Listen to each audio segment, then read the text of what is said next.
Good morning बच्चों। तो आज हम मोरल साइंस में चैप्टर 2 फिल करने वाले हैं, जिसका नाम है विशाल देश भारत।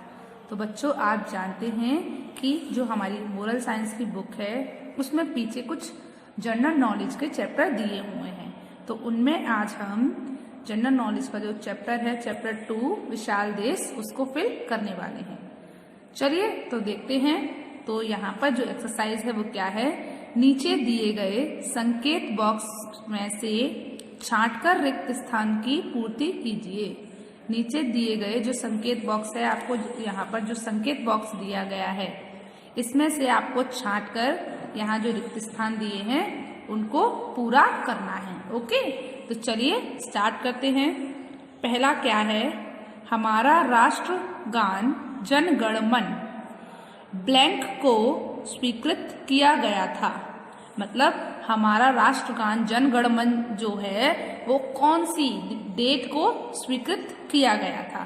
तो बच्चों, आपको पता है कि हमारा जो राष्ट्रगान जन गण मन है वो 24 जनवरी 1950 को स्वीकृत किया गया था। समझ आया? मतलब जन गण मन हमारा राष्ट्रगान कौन सी तारीख से माना जाने लगा? 24 जनवरी 1950। ओके, तो क्या हुआ बताइए?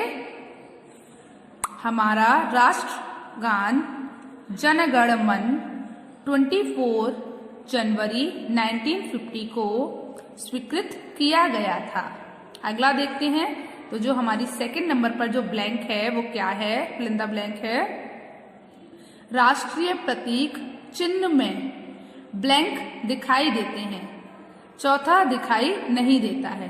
बताइए, आपको पता है राष्ट्रीय प्रतीक जो होता है, राष्ट्रीय प्रतीक का जो चिन्ह है उसमें आपको 3 शेर दिखाई देते हैं। क्या दिखाई देते हैं बच्चों? 3 शेर दिखाई देते हैं, और चौथा शेर जो होता है वो दिखाई नहीं देता है। तो यहाँ पर आपने क्या फिल किया? 3 शेर। तो राष्ट्रीय प्रतीक चिन्ह में 3 शेर दिखाई देते हैं, चौथा दिखाई नहीं देता है। ठीक है, अगला देखते हैं। तो जो थर्ड नंबर का हमारा जो ब्लैंक है वो क्या है?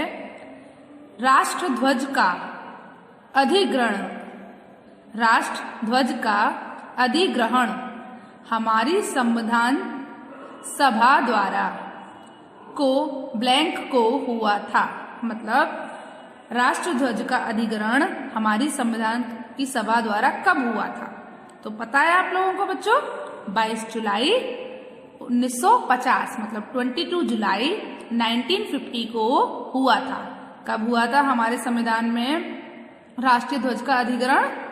22 जुलाई 1950 को।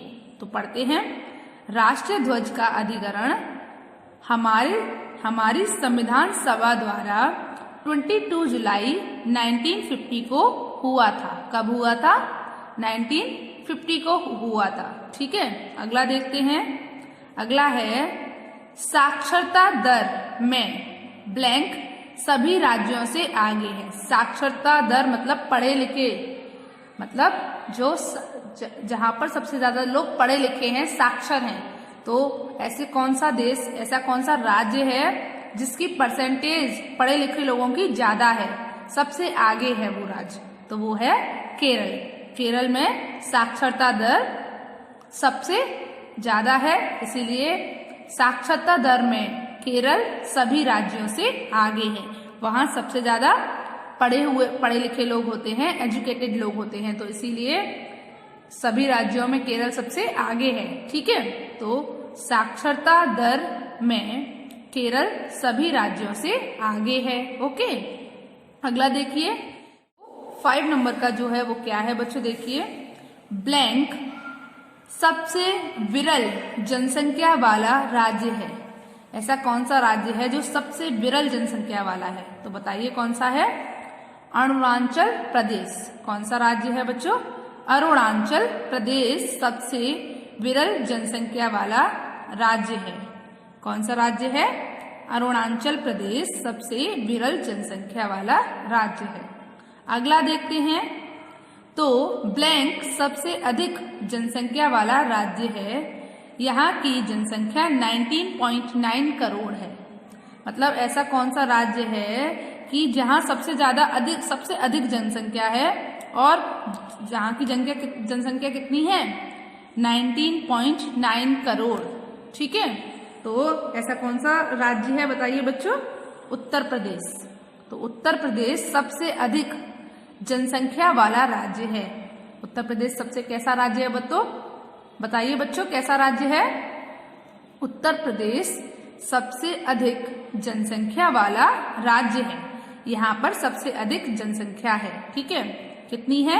19.9 करोड़। यहाँ की जनसंख्या कितनी है? 19.9 करोड़। ठीक है, अगला देखिए।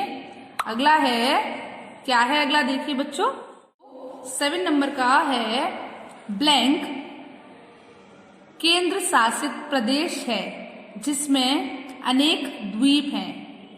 एक ऐसा प्रदेश है जो केंद्र शासित प्रदेश है जिसमें अनेक द्वीप हैं। बहुत सारे क्या है? द्वीप हैं। तो उसका नाम क्या है बच्चों?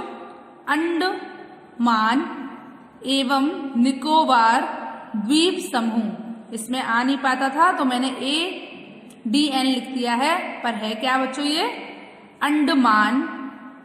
क्या है?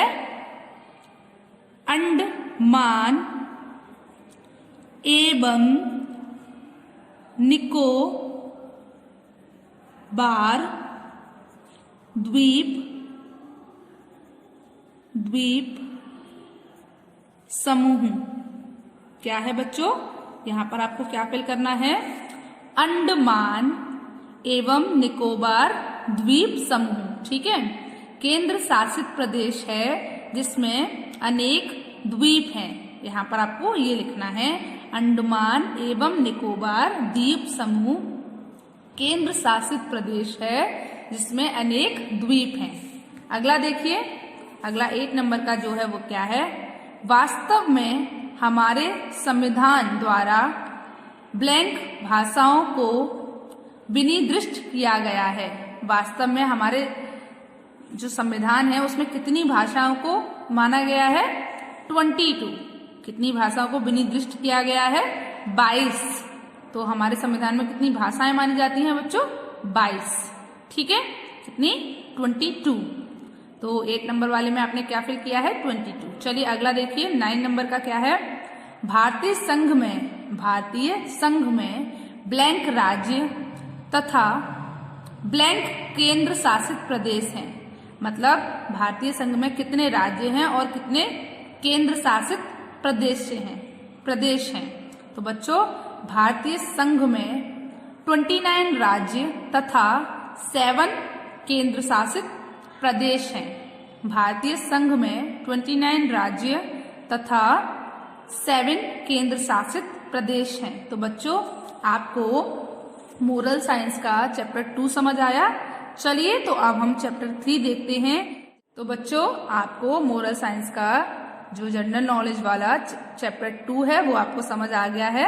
अब हम क्या देखेंगे? जो मोरल साइंस में हमारा चैप्टर 3 है जनरल नॉलेज का, वो क्या है? भारतीय वेशभूषाएं। अब हम कौन सा चैप्टर फिल करेंगे? भारतीय वेशभूषाएं, जिस चैप्टर में हम अनेक राज्यों की वेशभूषाएं देखेंगे। ओके, क्या देखेंगे? हमारा जो भारत देश है वहां पर अनेक राज्य हैं और उन राज्यों की वेशभूषाएं कैसी हैं ये देखने वाले हैं। ओके, मतलब वहां का वेश कैसा है, वहां लोग कैसे कपड़े पहनते हैं। चलिए देखते हैं। नीचे कुछ भारतीय वेशभूषाएं दिखाई गई हैं।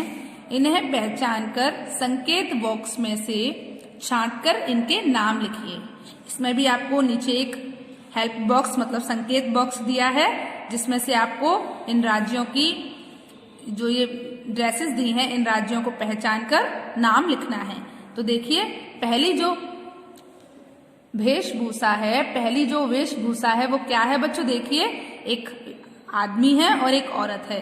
जो आदमी है उसने कुर्ता पजामा और पगड़ी पहनी हुई है और औरत ने सलवार कमीज पहनी हुई है ना। तो कहाँ पहनते हैं ऐसे कपड़े? पंजाब में। तो ये कौन सी ड्रेस हुई? पंजाबी ड्रेस। कौन सी ड्रेस हुई बच्चों? पंजाबी ड्रेस। ठीक है, अगला देखिए, अगली जो वेशभूषा है वो कौन से राज्य की है? बंगाली राज्य की, मतलब बंगाल की है। तो ये कैसी वेशभूषा हुई?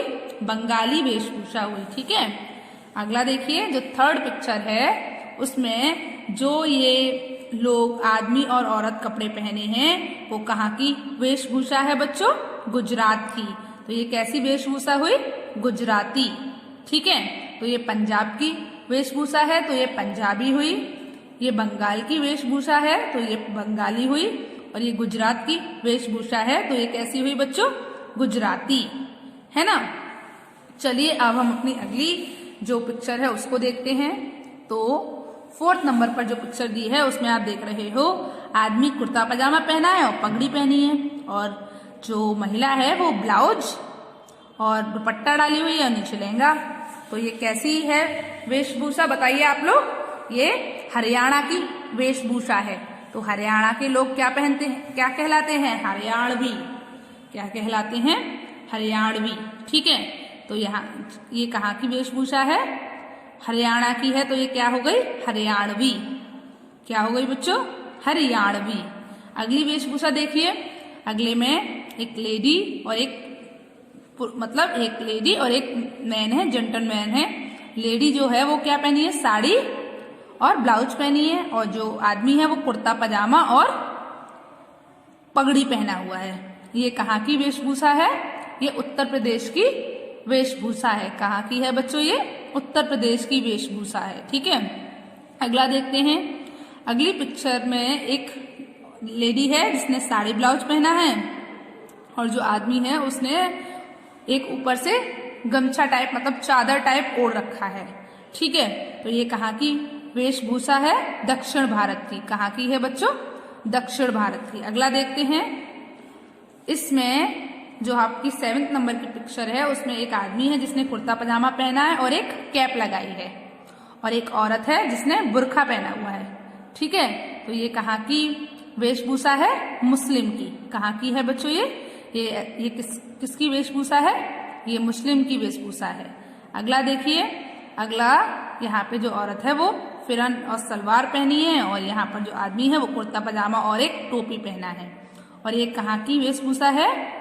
कश्मीर की। तो इसको क्या बोलेंगे? कश्मीरी। ये कहाँ की वेशभूषा है? कश्मीर की। तो कश्मीर की वेशभूषा क्या होती है बच्चों? कश्मीरी। चलिए अगली में जो आपकी 9 नंबर की पिक्चर है वो कहाँ की वेशभूषा है? मारवाड़ी वेशभूषा है ना। तो 9 नंबर की पिक्चर है उसमें कौन सी वेशभूषा दी है? मारवाड़ी वेशभूषा दी है। तो बच्चों आपको मोरल साइंस में चैप्टर 2 एंड चैप्टर 3 समझ आया? बताइए। तो आपको क्या करना है? आपको ये दोनों चैप्टर्स की जो एक्सरसाइज है वो आपको अपनी बुक में ही फिल करनी है। किसमें फिल करनी है? बुक में ही फिल करनी है। ओके, तो चलिए आज के लिए बस इतना ही। Good bye.